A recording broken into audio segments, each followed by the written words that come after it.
ولما سكت عن موسى الغضب أخذ الألواح وفي نسختها هدى ورحمة للذين هم لربهم يرهبون۔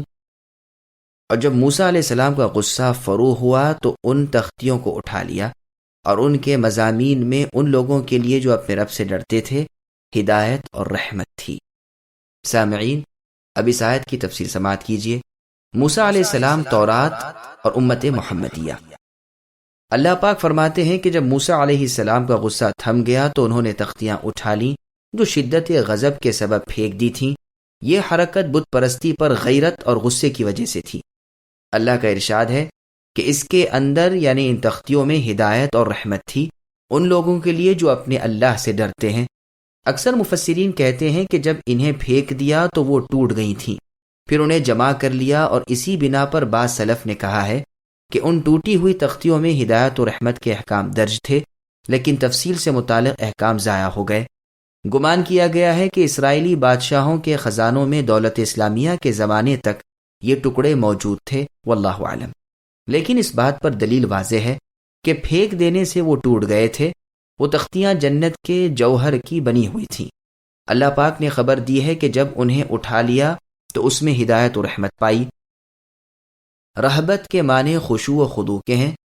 اخذ الالواح سے متعلق قتادہ رحمہ اللہ نے کہا ہے کہ موسیٰ علیہ السلام نے کہا کہ اے میرے رب، میں الواح میں لکھا پاتا ہوں کہ ایک بہترین امت ہوگی جو ہمیشہ اچھی باتوں کو سکھاتی رہے گی اور بری باتوں سے روکتی رہے گی۔ اے پروردگار، وہ امت میری امت ہو۔ تو اللہ تعالیٰ نے فرمایا کہ موسیٰ، وہ تو احمد یعنی محمد صلی اللہ علیہ وسلم کی امت ہوگی۔ پھر کہا اے میرے رب، ان الواح سے ایک ایسی امت کا پتہ چلتا ہے جو سب سے آخر میں پیدا ہوگی لیکن جنت میں سب سے پہلے داخل ہوگی۔ اے باری تعالیٰ، وہ میری امت ہو۔ اللہ تعالیٰ نے فرمایا وہ احمد یعنی محمد صلی اللہ علیہ وسلم کی امت ہے۔ پھر کہا اے میرے رب، اس امت کا قرآن ان کے سینوں میں ہوگا، دل میں دیکھ کر پڑھتے ہوں گے، حالانکہ ان سے پہلے کے سبھی لوگ اپنے قرآن پر نظر ڈال کر قرآن پڑھتے ہیں، دل سے نہیں پڑھتے، حتیٰ کہ ان کا قرآن اگر ہٹا لیا جائے تو پھر ان کو کچھ بھی یاد نہیں اور نہ وہ کچھ پہچان سکتے ہیں۔ اللہ تعالیٰ نے ان کو حفظ کی ایسی قوت دی ہے کہ کسی امت کو نہیں دی گئی۔ اے میرے رب، وہ میری امت ہو۔ کہا اے موسیٰ، وہ تو احمد یعنی محمد صلی اللہ علیہ وسلم کی امت ہے۔ پھر کہا اے میرے رب، وہ امت آپ کی ہر کتاب پر ایمان لائے گی، وہ گمراہوں اور کافروں سے قتال کریں گے، حتیٰ کہ کانے دجال سے بھی لڑیں گے۔ الہی، وہ میری امت ہو۔ اللہ تعالیٰ نے کہا یہ احمد یعنی محمد صلی اللہ علیہ وسلم کی امت ہوگی۔ پھر موسیٰ علیہ السلام نے کہا اے میرے رب، الواح میں ایک ایسی امت کا ذکر ہے کہ وہ اپنے نذرانے اور صدقات خود آپس کے لوگ ہی کھا لیں گے، حالانکہ اس امت سے پہلے تک کی امتوں کا کیا یہ حال ہوگا کہ اگر وہ کوئی صدقہ یا نذر پیش کریں گے اور وہ قبول ہوگی تو اللہ تعالیٰ آگ کو بھیجیں گے اور آگ اسے کھا جائے گی، اور قبول نہ ہوئی تو رد ہو گئی تو پھر بھی وہ اس کو نہ کھائیں گے بلکہ درندے اور پرندے آ کر کھا جائیں گے، اور اللہ تعالیٰ ان کے صدقے ان کے امیروں سے لے کر ان کے غریبوں کو دیں گے۔ اے میرے رب، وہ میری امت ہو۔ تو فرمایا یہ محمد صلی اللہ علیہ وسلم کی امت ہوگی۔ پھر کہا اے میرے رب، میں الواح میں پاتا ہوں کہ وہ اگر کوئی نیکی کا ارادہ کرے گی لیکن عمل میں نہ لا سکے گی تو پھر بھی ایک ثواب کی حقدار ہو جائے گی، اور اگر عمل میں لائے گی تو 10 حصے ثواب ملیں گے بلکہ 700 حصے تک۔ اے رب العالمین، وہ میری امت ہو۔ تو فرمایا وہ احمد یعنی محمد صلی اللہ علیہ وسلم کی امت ہے۔ پھر کہا کہ الواح میں ہے کہ وہ دوسروں کی شفاعت بھی کریں گے اور ان کی شفاعت بھی دوسروں کی طرف سے ہوگی۔ اے میرے رب، وہ میری امت ہو۔ تو کہا نہیں، یہ احمد یعنی محمد صلی اللہ علیہ وسلم کی امت ہوگی۔ قتادہ رحمہ اللہ کہتے ہیں کہ موسیٰ علیہ السلام نے پھر الواح رکھ دیے اور کہا اے میرے رب، مجھے احمد یعنی محمد صلی اللہ علیہ وسلم کی امت میں سے بنا دیجیے۔ واختار موسى قومه 70 رجلا لميقاتنا فلما أخذتهم الرجفة قال رب لو شئت أهلكتهم من قبل وإياي أنت ولينا فاغفر لنا وارحمنا وأنت خير الغافرين۔ واكتب لنا في هذه الدنيا حسنة وفي الآخرة إنا هدنا إليك قال عذابي أصيب به من أشاء ورحمتي وسعت كل شيء فسأكتبها للذين يتقون ويؤتون الزكاة والذين هم بآياتنا يؤمنون۔ اور موسیٰ علیہ السلام نے 70 آدمی اپنی قوم میں سے ہمارے وقت معین کے لیے منتخب کیے۔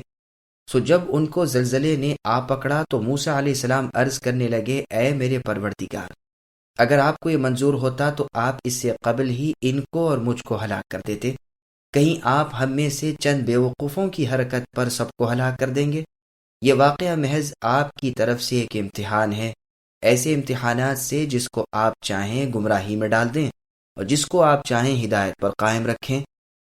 آپ ہی تو ہماری خبرگیری کرنے والے ہیں، ہم پر مغفرت اور رحمت فرمائیے، اور آپ سب معافی دینے والوں سے زیادہ ہیں۔ اور ہم لوگوں کے نام دنیا میں بھی نیک حالی لکھ دیجئے، اور آخرت میں بھی ہم آپ کی طرف رجوع کرتے ہیں۔ اللہ تعالیٰ نے فرمایا کہ میں اپنا عذاب تو اسی پر واقع کرتا ہوں جس پر چاہتا ہوں، اور میری رحمت تمام چیزوں کو محیط ہو رہی ہے۔ تو وہ رحمت ان لوگوں کے نام تو ضرور لکھوں گا جو اللہ تعالیٰ سے ڈرتے ہیں اور زکوٰۃ دیتے ہیں، اور جو کہ ہماری آیتوں پر ایمان لاتے ہیں۔ سامعین، اب ان آیتوں کی تفسیر سماعت کیجیے۔ کوہ طور پر 70 آدمیوں کی موت۔ اللہ پاک نے موسیٰ علیہ السلام کو 70 آدمی انتخاب کر لینے کا حق دیا تھا، چنانچہ موسیٰ علیہ السلام ایسے منتخب 70 لوگوں کو لے کر اللہ تعالیٰ سے دعا کرنے کے لیے گئے۔ لیکن جب انہوں نے اللہ تعالیٰ سے دعا کی تو کچھ اس طرح کی کہ اے اللہ تعالیٰ، ہمیں وہ کچھ عنایت کیجیے جو اب تک ہم سے پہلے آپ نے کسی کو نہ دیا ہو، اور نہ ہمارے بعد پھر کسی اور کو دیجیے۔ یہ بات اللہ تعالیٰ کو ناگوار گزری، چنانچہ زلزلے نے انہیں آ گھیرا۔ یہ روایت تفسیر طبری کی ہے۔ سدی رحمہ اللہ کہتے ہیں کہ اللہ تعالیٰ نے موسیٰ علیہ السلام کو 30 آدمیوں کے ساتھ آنے کے لیے کہا، جو بچھڑے کو پوجنے کے سبب اللہ تعالیٰ سے معافی مانگے، اور دعا کے لیے ایک وقت اور مقام قرار دیا۔ موسیٰ علیہ السلام نے 70 آدمی انتخاب کیے جنہیں اعتذار کے لیے اپنے ساتھ لے گئے، لیکن جب وعدہ گاہ پر پہنچے تو کہنے لگے کہ اے موسیٰ، ہم تو تم پر اس وقت تک ایمان نہ لائیں گے کہ اپنی آنکھوں سے علانیہ اللہ تعالیٰ کو دیکھ لیں۔ سورہ بقرہ آیت نمبر 55۔ تم نے تو اللہ تعالیٰ سے باتیں کر لیں، اب ہمیں بھی اللہ تعالیٰ کو دکھلا دیجئے۔ اس جسارت کی سزا میں ان پر بجلی گری اور سب وہیں ڈھیر ہو گئے۔ موسیٰ علیہ السلام روتے ہوئے اٹھے، اللہ تعالیٰ سے کہہ رہے تھے کہ اے میرے پروردگار، اب میں بنی اسرائیل کو کیا جواب دوں گا؟ یہ تو ان میں سے اچھے لوگ تھے، انہیں بھی تو آپ نے ہلاک کر دیا۔ کاش اے پروردگار آپ ان کے ساتھ مجھے بھی ہلاک کر دیتے۔ موسیٰ علیہ السلام نے بنی اسرائیل کے 70 اچھے سے اچھے آدمی چنے تھے اور کہا تھا کہ چلو اللہ تعالیٰ کی طرف اور اپنی بقیہ قوم کی طرف سے اللہ تعالیٰ کے پاس معذرت پیش کرو، توبہ کرو، روزے رکھو، جسم اور کپڑوں کو پاک کر لو۔ پھر انہیں وقت مقررہ پر طور سینا کی طرف لے چلے، اور یہ سب اللہ تعالیٰ کی اجازت اور علم سے تھا۔ اب یہ سب ہی 70 افراد جو موسیٰ علیہ السلام کی رہنمائی میں اللہ تعالیٰ سے ملنے کے لیے آئے ہوئے تھے، کہنے لگے اے موسیٰ، اللہ سے تمہاری باتیں ہوتی ہیں، ہمیں بھی یہ باتیں سننے دیجیے۔ موسیٰ علیہ السلام نے کہا اچھا۔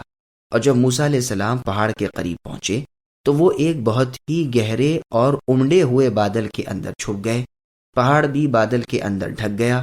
موسیٰ علیہ السلام بادل میں آئے، قوم سے کہا تم بھی قریب تر ہو جاؤ، اور موسیٰ علیہ السلام جب اللہ تعالیٰ سے باتیں کرتے ہوتے تو آپ کے چہرے پر ایک بہت ہی چمکدار نور ضیا بار ہوتا کہ کوئی آپ کے چہرے پر نظر ڈالنے کی قدرت نہ رکھتا، اس لیے آپ اپنے چہرے پر نقاب ڈال لیتے۔ جب لوگ اس ابر کے قریب آ کر اس میں داخل ہو گئے تو سجدے میں گر پڑے، اور انہوں نے موسیٰ علیہ السلام اور اللہ تعالیٰ کی باتیں سنی کہ اللہ پاک موسیٰ علیہ السلام کو امر دے رہے ہیں اور نہیں کر رہے ہیں کہ یہ کرو اور وہ نہ کرو۔ اور اس سے جب فارغ ہو گئے، ابر ہٹ گیا اور موسیٰ علیہ السلام ان لوگوں کی طرف متوجہ ہوئے تو وہ موسیٰ علیہ السلام سے کہنے لگے کہ ہم تو اس وقت تک تم پر ایمان نہ لائیں کہ تم ہمیں علانیہ رب دکھلا دو۔ اس گستاخی میں انہیں بجلی نے آ پکڑا، ان کی روحیں جسم سے نکل گئیں، مر گئے۔ موسیٰ علیہ السلام یہ دیکھ کر اللہ تعالیٰ کے پاس آوازاری کرنے لگے کہ اللہ تعالیٰ اگر آپ انہیں ہلاک ہی کرنا چاہتے تھے تو ان کے ساتھ مجھے بھی ہلاک کر دیتے، انہوں نے بیوقوفی کی حرکت کی، میرے پیچھے کیا آپ بنی اسرائیل کو بھی ہلاک کر دیں گے؟ علی بن ابی طالب رضی اللہ عنہ سے روایت ہے کہ موسیٰ علیہ السلام اور ہارون و صبر و شبیر یہ سب مل کر ایک پہاڑ کی وادی کی طرف گئے۔ ہارون علیہ السلام ایک ٹیلے پر کھڑے تھے کہ اللہ تعالیٰ نے انہیں موت دے دی۔ موسیٰ علیہ السلام بنی اسرائیل کی طرف لوٹے تو انہوں نے ہارون علیہ السلام کو پوچھا۔ موسیٰ علیہ السلام نے کہا وہ مر گئے۔ وہ کہنے لگے کہ نہیں، تم نے قتل کیا ہوگا۔ وہ بڑے نرم مزاج اور مرنج و مرنجان آدمی تھے۔ موسیٰ علیہ السلام نے کہا اچھا تم کچھ آدمی چن لو۔ انہوں نے 70 آدمی چن لیے۔ اب ہارون علیہ السلام کی لاش پر گئے اور پوچھا ہارون تم کو کس نے قتل کیا؟ ہارون علیہ السلام سے آواز آئی مجھے تو کسی نے بھی قتل نہیں کیا، میں تو اپنی موت مرا ہوں۔ اب یہ لوگ کہنے لگے کہ اے موسیٰ ہم آپ سے کبھی سرکشی نہیں کریں گے۔ سزا یہ ملی کہ انہیں ایک کڑاکے نے آ لیا۔ موسیٰ علیہ السلام سیدھے اور بائیں بے معنی گردش کرتے اور کہتے کہ اے پروردگار کیا ان بےہودوں کی گفتگو پر آپ ہمیں ہلاک کر دیں گے؟ یہ آپ کی آزمائش تھی، آپ جس کو چاہیں گمراہ کر دیں، جس کو چاہے ہدایت دیں۔ تو اللہ تعالیٰ نے ان سب کو زندہ کر دیا اور ان سب کو انبیاء بنایا۔ یہ بہت غریب اور ناقابل یقین حدیث ہے۔ راویوں میں عمارہ بن عبید تو بالکل مجہول شخص ہے۔ ابن جریر رحمہ اللہ کہتے ہیں کہ اس لیے ان پر عذاب نازل ہوا تھا کہ گوسالہ پرستی کو چپ چاپ دیکھتے رہے تھے اور قوم کو اس شرک سے منع تک نہیں کیا تھا۔ اسی لیے موسیٰ علیہ السلام نے ان کو بیوقوفوں کا نام دیا تھا اور کہا تھا کہ اے پروردگار یہ آپ کی آزمائش و امتحان ہے۔ چنانچہ اللہ تعالیٰ کی یوں حمد و ثنا کی کہ یہ تو آپ کی طرف سے آزمائش ہے، آپ ہی کا حکم چلتا ہے اور آپ جو چاہتے ہیں وہی ہوتا ہے۔ ہدایت و گمراہی آپ ہی کے پاس ہے، جسے آپ راہ دکھا دیں اسے کوئی بہکا نہیں سکتا اور جسے آپ گمراہ کر دیں اسے کوئی راہ دکھا نہیں سکتا۔ آپ جس سے روک لیں اسے کوئی دے نہیں سکتا اور جسے آپ دینا چاہیں اسے دیں، اسے کوئی چھین نہیں سکتا۔ ملک کے مالک تو آپ ہی ہیں اور حکم کے حاکم بھی صرف آپ ہی ہیں۔ خلق یعنی پیدا کرنا اور امر یعنی حکم دینا سب آپ ہی کی طرف سے ہے۔ پھر موسیٰ علیہ السلام نے دعا کی کہ اے اللہ تعالیٰ آپ ہمارے ولی ہیں، ہمیں بخش دیجئے، ہم پر رحم فرمائیے، آپ خیر الغافرین ہیں۔ غفرہ کے معنی ڈھانپنا، چھپانا اور گناہ پر مواخذہ نہ کرنا، اور غفران کے ساتھ جب رحمت کا جوڑ ہو جائے تو یہ مطلب ہے کہ بخش دینے کے بعد پھر اللہ تعالیٰ اس کو آئندہ مبتلا گناہ نہ ہونے دیں۔ اے اللہ تعالیٰ دنیا میں بھی آپ ہمیں نیکی دیں اور آخرت میں بھی۔ حسنہ کی تفسیر سورہ بقرہ میں گزر چکی ہے۔ ہم توبہ کرتے ہیں اور اللہ کی طرف رجوع کرتے ہیں۔ علی رضی اللہ عنہ کہتے ہیں کہ ان کا نام یہود اس لیے پڑ گیا کہ انہوں نے ہدنا الی کہا تھا، رحمت الہی کی وسعتیں۔ موسیٰ علیہ السلام نے کہا تھا کہ اے اللہ تعالیٰ یہ آپ کی طرف سے آزمائش ہے، آپ کا عذاب ہے۔ تو ارشاد ہوتا ہے کہ عذاب اسی کو پہنچتا ہے جس کے لیے میرا ارادہ ہوتا ہے کہ اس کو عذاب ہونا چاہیے، ورنہ میری رحمت تو ہر چیز پر وسیع ہے، میں جیسا چاہوں کروں، ہر بات میں حکمت اور عدل میرا ہی حق ہے۔ رحمت والی آیت بہت عظیم ہے اور سب پر شامل ہے، جیسا کہ عرش کو اٹھانے والے فرشتوں کی زبان میں ارشاد ہوتا ہے کہ اے اللہ تعالیٰ آپ کی رحمت اور آپ کا علم سب پر حاوی ہے۔ صحیح مسلم نیز مسند احمد، صحیح ابن حبان وغیرہ میں رسول اللہ کا فرمان ہے اللہ تعالیٰ نے اپنی رحمت کے 100 حصے کیے ہیں، جن میں سے صرف ایک ہی حصہ دنیا میں اتارا۔ اسی ایک رحمت کے حصے سے مخلوق ایک دوسرے پر ترس کھاتی ہے اور رحم کرتی ہے۔ اسی رحمت کے حصے سے حیوان اپنی اولاد کے ساتھ نرمی اور رحم کا برتاؤ کرتے ہیں۔